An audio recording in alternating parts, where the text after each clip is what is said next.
UP के मुखिया योगी आदित्यनाथ ने रविवार को सपा प्रमुख अखिलेश यादव पर बड़ा हमला बोला। उन्होंने कहा कि समाजवादी पार्टी माफिया अपराधियों को पालने का प्रोडक्शन हाउस है, जहां से दुर्दांत अपराधी, दुर्दांत माफिया और दुर्दांत दुष्कर्मी पैदा होते हैं और इसके सीईओ अखिलेश यादव हैं। यानी जहां पर हर दुर्दांत अपराधी, हर दुर्दांत माफिया, हर दुर्दांत दुष्कर्मी जहां से पैदा होता है और इसके सीईओ अखिलेश यादव है। उत्तर प्रदेश कभी गुंडई और अराजकता के लिए जाना जाता था। बहन बेटियां सुरक्षित नहीं थी, व्यापारी अपने को असुरक्षित महसूस करते थे, नौकरी पहले ही बढ़ जाती थी, किसान नौजवान दोनों परेशान थे। सबसे पहले पैसों का बंदरबाट होकर पूरा पैसा सैफई चला जाता था। सीएम योगी ने कहा कि पीडीए दंगाइयों अपराधियों का प्रोडक्शन हाउस है। कोई माफिया अपराधी ऐसा नहीं है जो सफाई का चेला न रहा हो। अतीक, मुख्तार जैसे माफिया सफाई प्रोडक्शन हाउस की ही देन है। आज की समाजवादी पार्टी माफियाओं और अपराधियों का जमावाड़ा वाली पार्टी है। इस समाजवादी पार्टी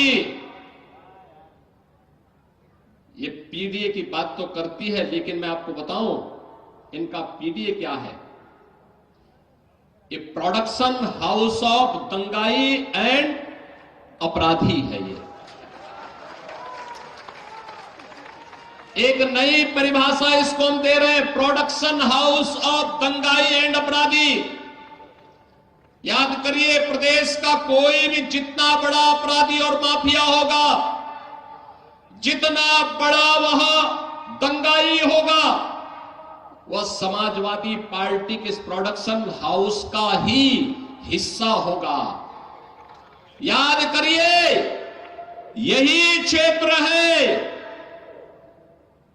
खान मुबारक भी इन्हीं का शागिर्द था कि नहीं था? मुख्तार अंसारी भी इनका शागिर्द था, अतीक अहमद भी इनका शागिर्द था, जिन्होंने गरीबों को लूटा, कमजोरों की जमीनों पर कब्जा किया, संपत्ति पर कब्जा करके सामाजिक ताने बाने को छिन्न भिन्न करते थे। और जब डबल इंजन की सरकार आई और सरकार ने अपना वास्तविक रूप इनको दिखाया, तो राम नाम सत्य है होने में भी देर नहीं लगी। उन्होंने कहा कि इसलिए ये नारा बन गया है कि जहां देखे सफाई वहीं बिटिया घबराई। कन्नौज, लखनऊ में यही देखने को मिला था। समाजवादी पार्टी का मतलब हर माफिया और अपराधी का प्रोडक्शन हाउस बन गया है सपा। हर माफिया और अपराधी इसी प्रोडक्शन हाउस से निकले हुए हैं। बहनों और भाइयों, देख सफाई बिटिया घबराई, आज आप देख सकते हैं। और मैं इसीलिए आपसे कहने के लिए आया हूं, अयोध्या में एक निषाद बिटिया के साथ इन समाजवादी पार्टी के नेता मुइन खान के द्वारा क्या व्यवहार किया गया था।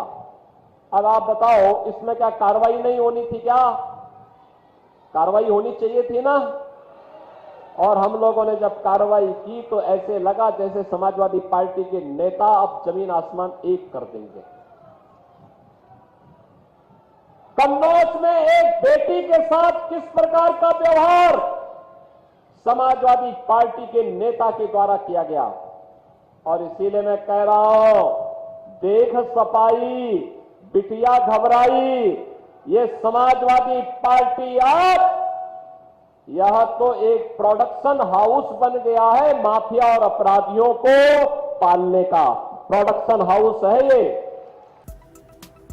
ये भविष्य को तय करने वाला चुनाव है। फूलपुर की बाढ़ और सिंचाई की समस्या को जल्द ही दूर करेंगे।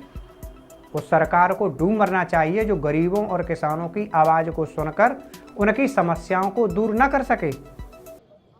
कि सरकार का मतलब समाधान होता है, सरकार का मतलब समस्या नहीं होती। और सरकार को डूब मरना चाहिए जो सरकार गरीब की आवाज न सुनती हो, अन्नदाता किसान की आवाज न सुनती हो, युवा की आवाज न सुनती हो। सरकार का मतलब समस्या के सामने लाचार होना नहीं, सरकार का मतलब होता है समस्या को चुनौती के रूप में स्वीकार करके उसको हमेशा के लिए उखाड़ फेंको, समाधान का रास्ता निकालो। और उसी समाधान के लिए डबल इंजन की सरकार आपकी सेवा के लिए समर्पित भाव के साथ कार्य कर रही है। उन्होंने कहा कि इंडिया गठबंधन राष्ट्रीय अस्मिता के साथ खिलवाड़ करने वाला गठबंधन है। ये इंडिया गठबंधन के लोग कश्मीर में धारा 370 की वापसी कराना चाहते हैं। कांग्रेस की आखिरकार कौन सी मजबूरी है? धारा 370 के बहाने कांग्रेस के मंसूबे अच्छे नहीं हैं, इन्हें बेनकाब किया जाना बहुत ही आवश्यक है, जरूरी है। ये लोग देश के अंदर आतंकवाद भड़काने का काम कर रहे हैं। अभी हाल ही में आपने देखा होगा, जम्मू कश्मीर विधानसभा ने एक प्रस्ताव पारित किया है, कश्मीर में धारा 370 फिर से बहाल करने का। बहनों और भाइयों, कश्मीर में धारा 370 का मतलब आतंकवाद की वापसी। भारत, नया भारत, मोदी जी के नेतृत्व में इसको कतई स्वीकार करने को तैयार नहीं है। और हमने तय कर लिया है, भारतीय जनता पार्टी ने तय कर लिया है कि धारा 370 एक बार दफन की जा चुकी है, अब दोबारा भारत के अंदर, कश्मीर के अंदर उसको लागू नहीं होने देंगे। एक देश में एक प्रधान, एक विधान और एक निशान, यही चलेगा, यही चलेगा। इस भाव के साथ आज हम कार्य कर रहे हैं। मैं पूछना चाहता हूं इंडी गठबंधन के सपा और कांग्रेस से, मैं पूछना चाहता हूं कि आखिर कश्मीर में धारा 370 लाना ये कांग्रेस की कौन सी मजबूरी है? ये जानते हुए भी कि आतंकवाद की जड़ है, तब भी ये लोग फैलाने का प्रयास कर रहे हैं। तो बहनों और भाइयों, इनके मंसूबे अच्छे नहीं। इससे पहले ये सफल हो, इन्हें बेनकाब किए जाने की आवश्यकता है।